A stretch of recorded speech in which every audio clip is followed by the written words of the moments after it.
सम्मुखीकरण, जिसमें वर और वधू दोनों आमने सामने आकर के एक दूसरे का मुख देखते हैं। होता है ऐसा कुछ? आजकल तो ये सब कुछ जयमाला में ही हो जाता है। जब जयमाला नहीं होती थी उस समय एक दूसरे का मुख देखा जाता था।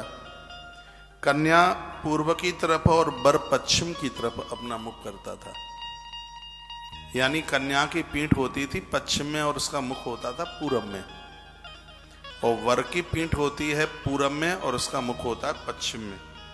तथा कन्या प्रदेन परस्परम सम्मज्यता प्रतिमिष्ठतो परस्परम सम्मुखी, उसको सम्मुखीकरण कहते हैं। आजकल तो वो जयमाला में ही एक दूसरे का मुख देख लेते हैं। पहले इसका नाम सम्मुखीकरण नाम दिया गया था, और उस समय मंत्र भी पढ़ा जाता है। आचार्य जी, पंडित जी वो मंत्र पढ़ते हैं जब एक दूसरे का मुख देखते हैं। और मुख देखना भी चाहिए। आप कहोगे क्यों देखना चाहिए? इसलिए देखना चाहिए कि बड़े बड़े धोखे होते हैं। लड़किनी दिखाई कोई और जाती है, भामर किसी और के संग पड़ जाती है। वर दिखाया कोई और जाता है और भामर किसी और के संग डल जाती है। ऐसा पूर्व के आचार्यों ने कहा है। इसलिए उसमें एक सम्मुखीकरण होता है। वर्णन है कि जब तक वह 7 फेरे नहीं हो जाते तब तक कन्या कुंवारी ही रहती है। कन्या कुंवारी रहती है तब तक वर को वापस करने का पता लग जाए, गूंगा है, बहरा है, पागल है, मूर्ख है, तो उसको अपने दरवाजे से वापस करने में बिल्कुल दोष नहीं लगता। ये विवाह पद्धति में विधाता ब्रह्मा जी के वाक्य हैं, उसमें दोष नहीं लगता। पता लग जाए कि इसमें ये कमी है, ये दिक्कत है, परेशानी है, तो बारात को वापस करने में किसी भी प्रकार की कोई दिक्कत नहीं होती। बोलो बांके बिहारी लाल की जय। जब ये सम्मुखीकरण होता है, वर और वधू दोनों एक दूसरे को आमने सामने से देखते हैं, तो वहां एक मंत्र बोला जाता है। पता नहीं पंडित जी लोग बोलते हैं कि नहीं बोलते, अब बोला जाता है, उन्हें पता होगा, वो बोलते होंगे। जब वर और वधू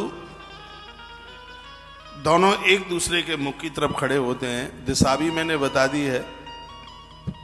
कभी आपके बच्चों का विवाह हो तो इस बात को जानकारी रखना।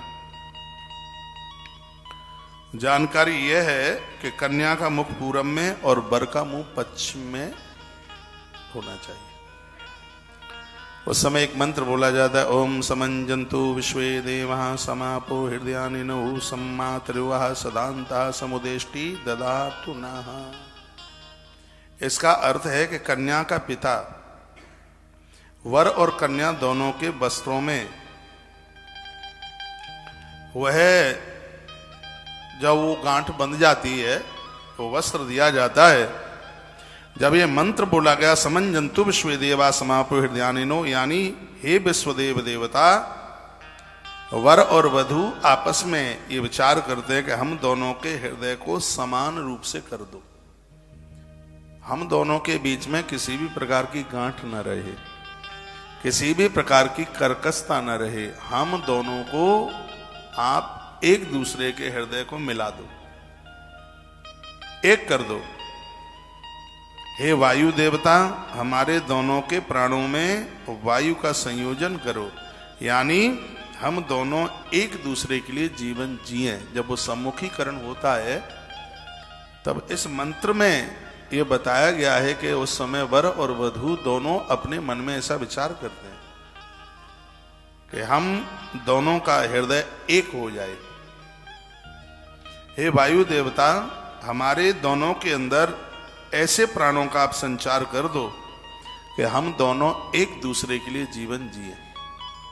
हम दोनों एक दूसरे की परेशानी को अपनी परेशानी समझें। ब्रह्मा एवं कामदेव हमारे को एकता युक्त करें। हमारे शरीर दो भले ही हैं, हम दोनों की आत्मा एक हो जाए।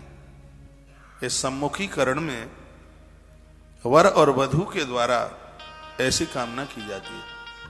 पंडित जी महाराज अपने मंत्र बोल रहे होते हैं, ओम रुक्मणी कृष्ण सौभाग्यमा शुक्रियथा सावित्री ब्रह्मा सौभाग्यम तदस्तु वर कन्ये। वो बोलते रहते हैं कृष्ण रुक्मणी में जितना प्रेम है बोलते रहते हैं ब्रह्मा और सावित्री में जितना प्रेम है, गौरी और शंकर में जितना प्रेम है, राम और जानकी में जितना प्रेम है, नल और दमयंती में जितना प्रेम है, इस वर वधू में उतना प्रेम हो। वो अपने मंत्रों के द्वारा आशीर्वाद देते हैं।